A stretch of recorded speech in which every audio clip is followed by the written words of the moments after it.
if you come behind me, you can see what. Now she's watching him again.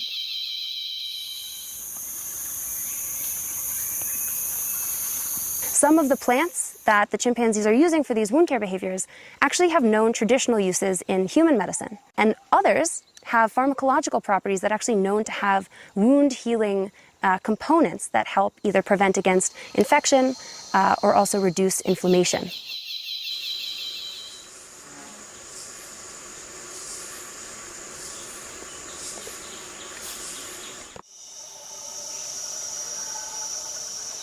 So he's licking a leaf.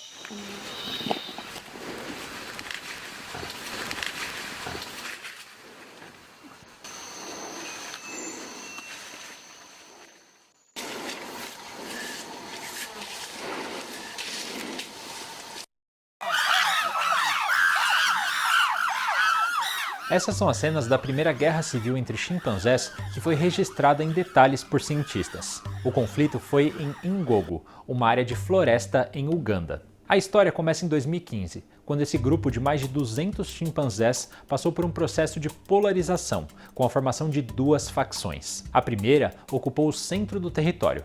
A segunda foi para a região oeste de Ngogo. Até 2015, esses dois grupos de chimpanzés interagiam normalmente e até mantinham relações sexuais com nascimentos de filhotes cujo pai era do centro e a mãe do oeste, ou vice-versa. Os primatas do centro e do oeste também caçavam juntos e cooperavam nas patrulhas do território, um comportamento comum da espécie. Esse vídeo aqui de antes do conflito mostra um macho chamado Morton, do grupo do centro, interagindo pacificamente com o Garrison, do oeste. Mas alguma coisa mudou a partir de 2015. Em 2018, as duas facções estavam completamente separadas. Entre 2018 e 2024, os cientistas registraram 24 ataques, que resultaram na morte de pelo menos 7 machos adultos e 17 filhotes. Os pesquisadores usaram o termo guerra civil não apenas como uma metáfora. Eles descrevem um conflito, que envolveu atos de violência coletiva e assassinatos coordenados. Os cientistas acompanham chimpanzés de Ngogo há 30 anos e usaram observação em campo, dados de GPS e análise genética para fazer essa pesquisa, publicada na revista Science. Segundo os pesquisadores, as evidências genéticas sugerem que a separação permanente entre um grupo de chimpanzés, como foi observado nesse território, é algo extremamente raro, com uma frequência estimada de 500 anos. Os cientistas também observaram que conforme as tensões aumentavam, os chimpanzés de cada grupo começaram a fazer cada vez mais patrulhas, como mostra esse vídeo aqui. Mas você deve estar se perguntando, o que causou essa separação dos dois grupos de chimpanzés? Os pesquisadores não têm 100% de certeza sobre isso, mas levantam algumas hipóteses. A primeira é que o grupo, com quase 200 membros, ficou grande demais para manter a coesão e a capacidade de manter relacionamentos. Também pode ter acontecido o aumento da competição entre os machos na conquista das fêmeas. Esse período também foi marcado pela chegada de um novo macho alfa ao poder no grupo central. Antes, ele fazia parte do grupo do oeste, o que pode ter amplificado a tensão entre as facções. Outro fator importante foi uma epidemia de doença respiratória que vitimou 25 chimpanzés em janeiro de 2017.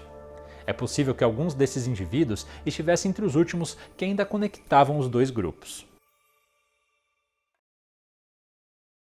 O que acontece quando você substitui o irmão de uma criança por um filhote de chimpanzé? Você tem esse que é um dos experimentos mais bizarros que a humanidade já fez. A família Kellogg queria usar o seu bebê de apenas 10 meses de idade, chamado Donald, fazer um experimento e testar realmente o que aconteceria se você colocasse uma criança recém-nascida praticamente para interagir com um filhote de macaco. Para isso eles trouxeram um bebê de chimpanzé de apenas 7 meses de idade. O plano deles era criar esse chimpanzé da mesma forma que eles estavam criando o Donald para ver como que essa vida humana interferiria na vida do chimpanzé. Mas o que eles descobriram disso não era o que eles realmente esperavam. Durante 9 meses eles cuidaram do filhote de macaco realmente como se fosse um ser humano. Acontece que ao invés do macaco aprender a linguagem humana e se desenvolver como um ser humano, aconteceu o oposto e o Donald, que era o filho deles, começou a imitar o macaco e estava praticamente virando um mini Tarzan. O garoto Donald não se sabe o quanto esse experimento realmente influenciou na situação dele, mas ele viveu até os seus 42 anos de idade quando ele acabou tirando a sua própria vida.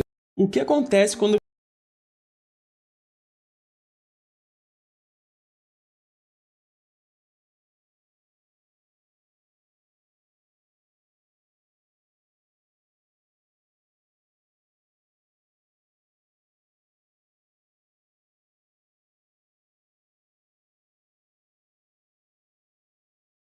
Pare de ficar rezando e batendo no peito.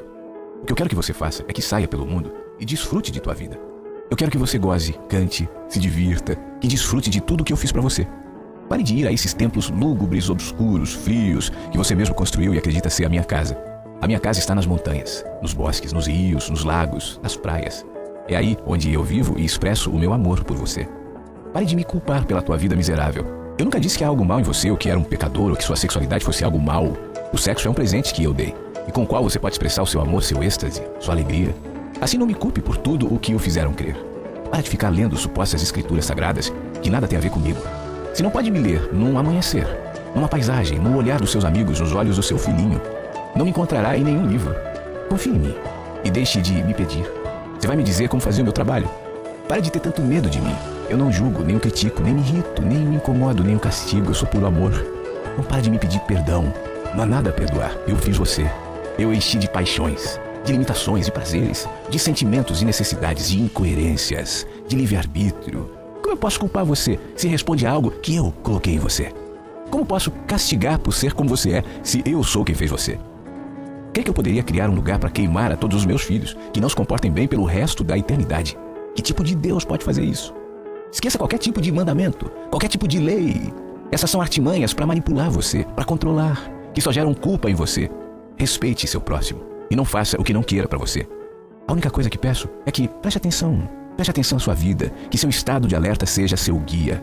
Essa vida não é uma prova, nem um degrau, nem um passo no caminho, nem um ensaio, nem um prelúdio para o paraíso. Essa vida é a única que há aqui e agora, e a única que você precisa.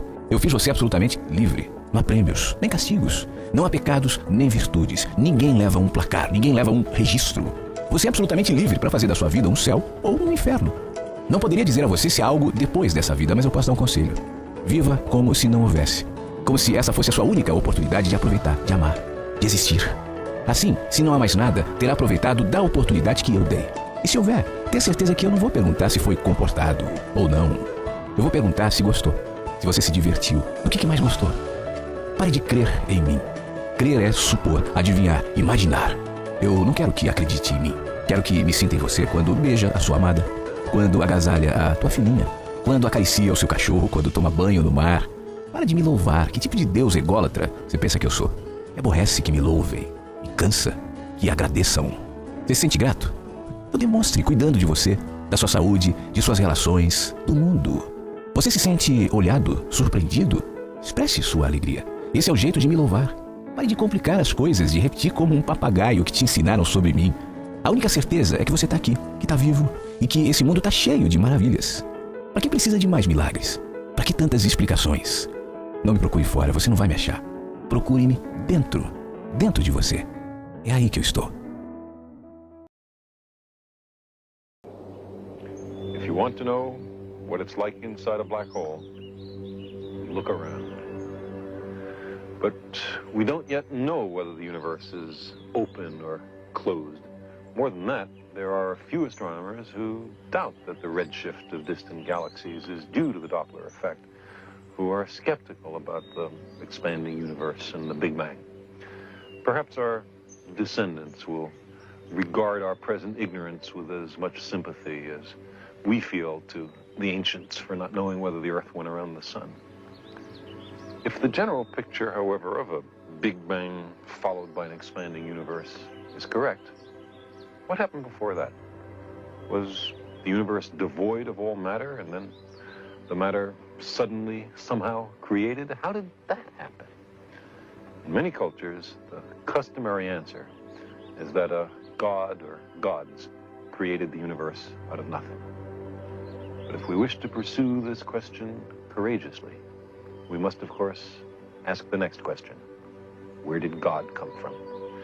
If we decide that this is an unanswerable question, why not save a step and conclude that the origin of the universe is an unanswerable question? Or, if we say that God always existed, why not save a step and conclude that the universe always existed, that there's no need for a creation, it was always here? These are not easy questions. Cosmology brings us face to face with the deepest mysteries, with questions that were once treated only in religion and myth.